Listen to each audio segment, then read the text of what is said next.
Here's a fun corporate trick.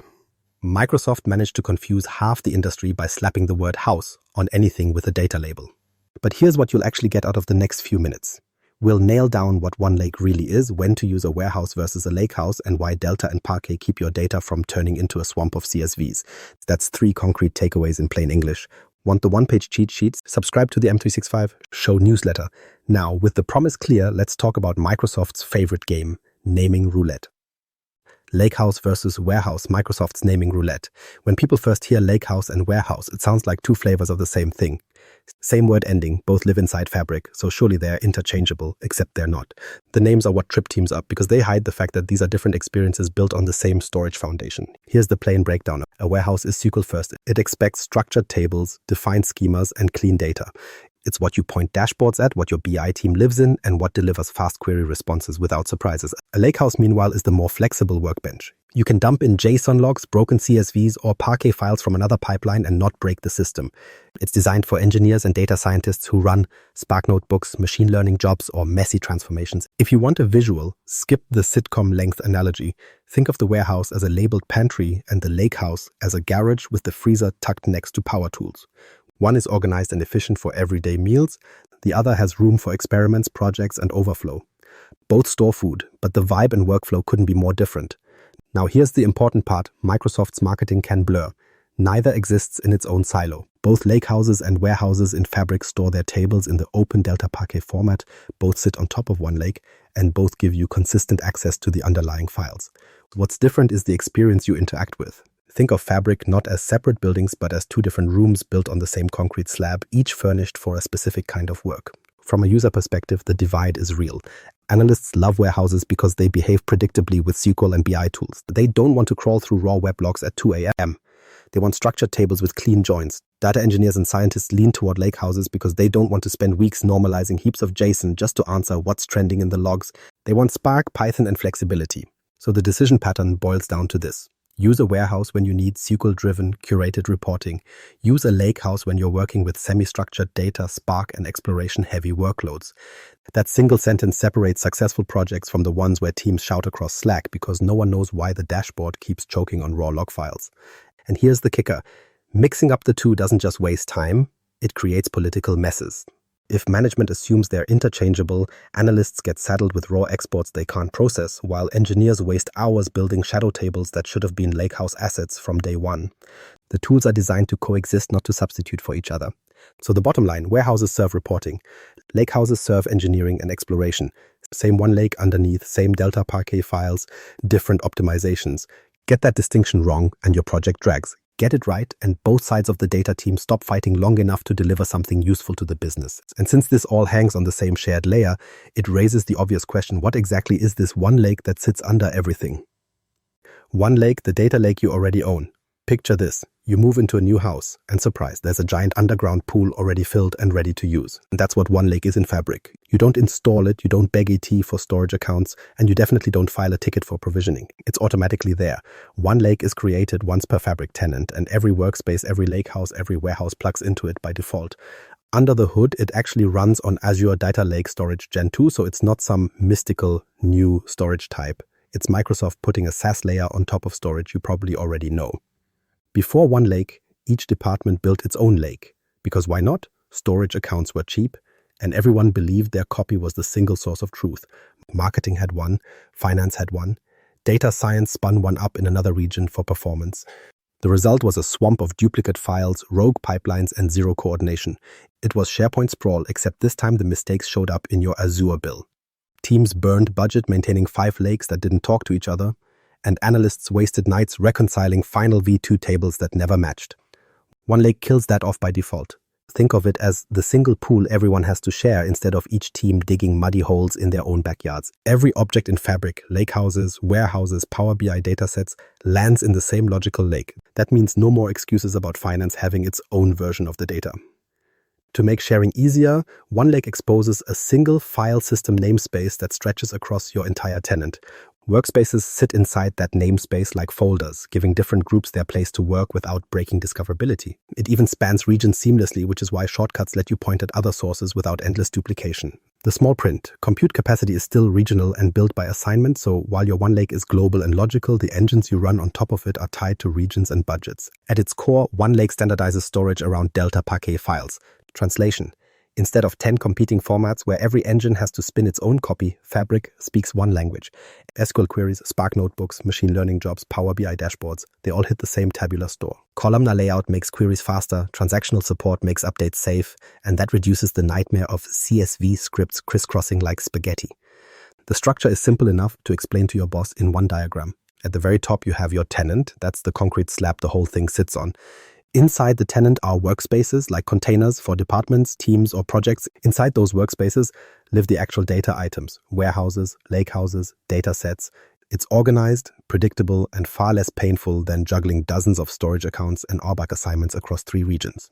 On top of this, Microsoft folds in governance as a default. Purview cataloging and sensitivity labeling are already wired in. That way, OneLake isn't just raw storage, it also enforces discoverability, compliance, and policy from day one without you building it from scratch. If you've lived the old way, the benefits are obvious. You stop paying to store the same table 6 different times. You stop debugging brittle pipelines that exist purely to sync finance copies with marketing copies. You stop getting those 3 a.m. calls where someone insists version final v3. XLS6 is the right one, only to learn HR already published final v4. OneLake consolidates that pain into a single source of truth. No heroic intern consolidating files, no pipeline graveyard clogging budgets, just one layer, one copy, and all the engines wired to it.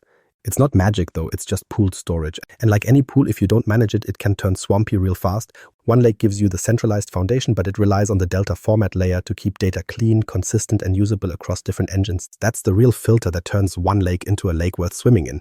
And that brings us to the next piece of the puzzle, the unglamorous technology that keeps that water clear in the first place. Delta and Parquet, the unsexy heroes. Ever heard someone drop Delta Parquet in a meeting and you just nodded along like you totally understood it? Happens to everyone. The truth is, it's not a secret Microsoft code name or Star Trek tech. It's just how Fabric stores tabular data under the hood. Every Lakehouse and Warehouse in Fabric writes to a Delta Parquet format, which sounds dull until you realize it's the reason your analytics don't fall apart the second SQL and Spark meet in the same room. Let's start with Parquet. Parquet is a file format that stores data in columns instead of rows. That simple shift is a game changer. Think of it this way. If your data is row-based, every query has to slog through every field in every record, even if all you asked for was customer ID. It's like reading every Harry Potter book cover to cover just to count how many times Quidditch shows up. Columnar storage flips that around. You only read the column you need. It's like going straight to the dictionary index under Q and grabbing just the relevant bits. That means queries run faster, fewer bytes are read, and your cloud bill doesn't explode every time someone slices 200 million rows for a dashboard.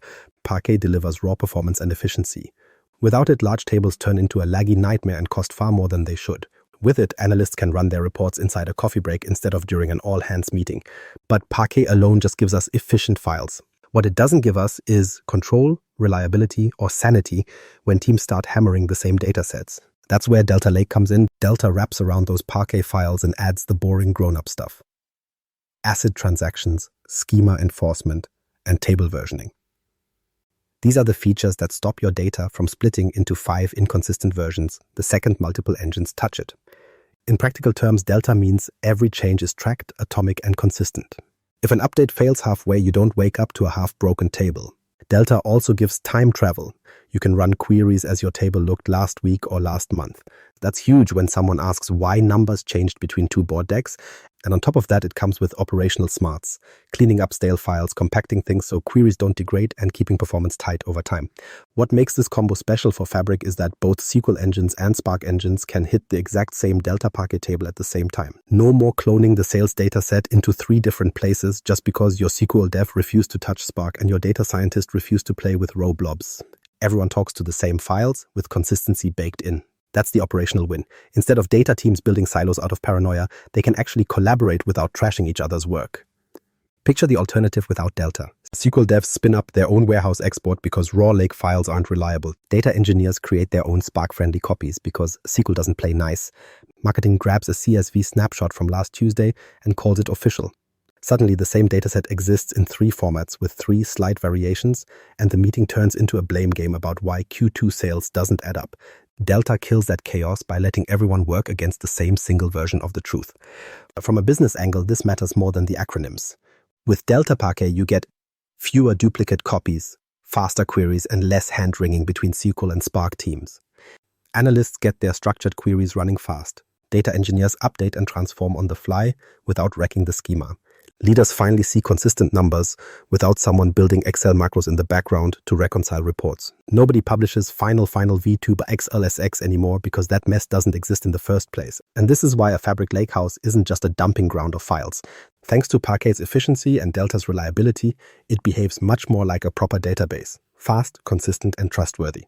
That means you can query, collaborate, rewind to a prior state, and actually trust the answer. Not flashy, not glamorous, but it's the foundation that keeps the whole system from collapsing under its own sprawl. Of course, once your files start acting like clean tables, the next headache shows up. How do you avoid every team hauling around their own giant copy just to get access? Because nothing sabotages performance faster than 3 terabytes being shuffled back and forth like oversized email attachments. Shortcuts. Sharing without duplicating, finally. Shortcuts are where Fabric finally earns its keep. Instead of multiplying datasets like rabbits, a shortcut just says, that file lives over there. Treat it like it's here. No extra copies, no bloated bills, no late-night reconciliation calls. It's not flashy, but the payoff is immediate. One dataset, many references, lower costs, and a lot less arguing about which version is the real one. Think of it this way.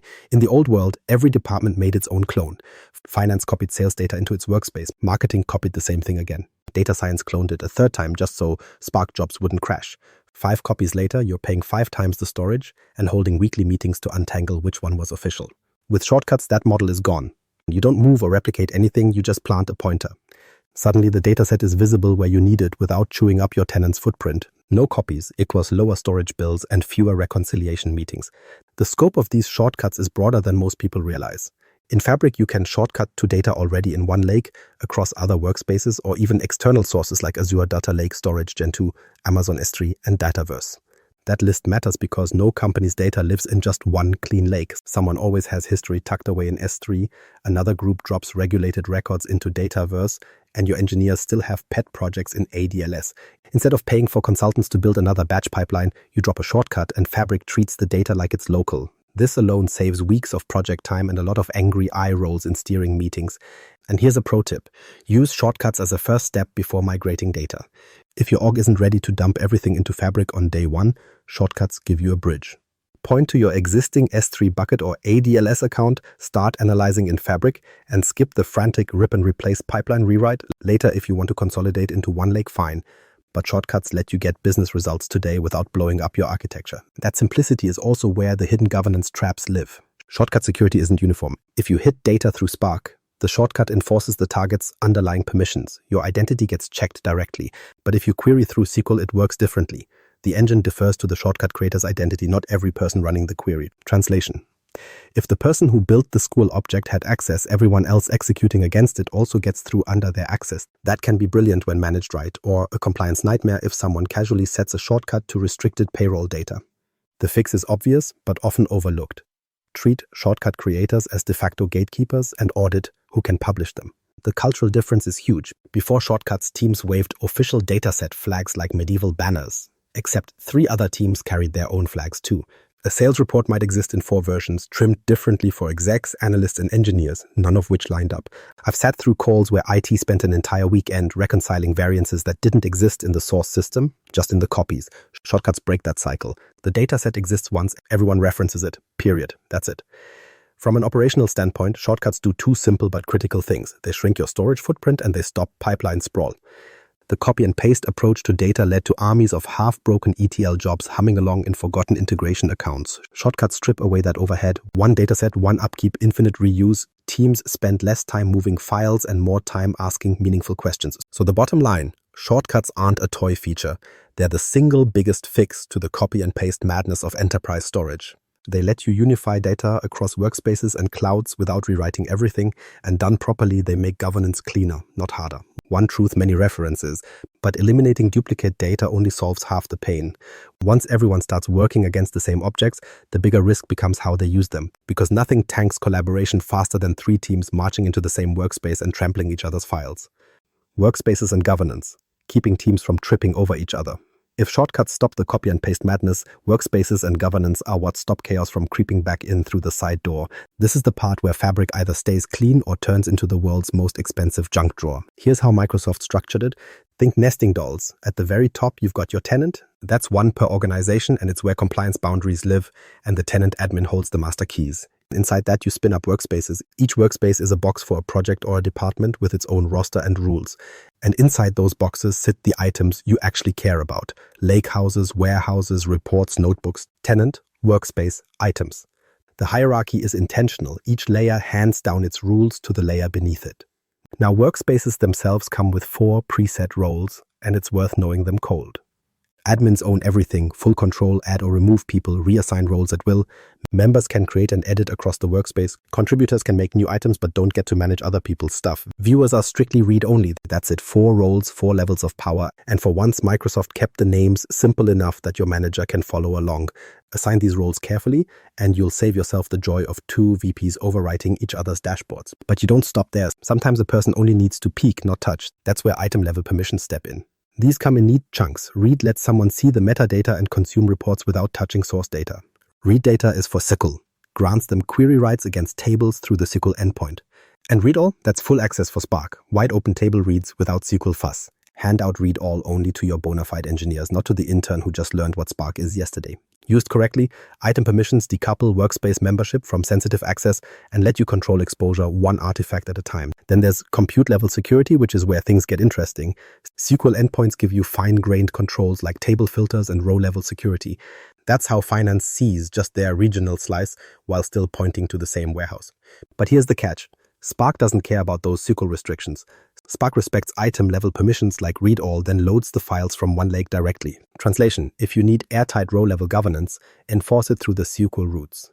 If you hand someone Spark read-all, they're seeing everything, no matter how clever your S-equal RLS setup is. So design your workflow with this split model in mind, or I promise you'll field awkward questions in the audit. What about organizing the workspaces themselves? Best practice is simple, but ignored everywhere. Either carve them by domain, the data mesh model, or by environment, like dev, UAT, prod. Both are proven patterns and both reduce the mess. A domain-driven mesh means finance owns the finance workspace, marketing owns theirs, and they share curated outputs instead of meddling inside each other's data.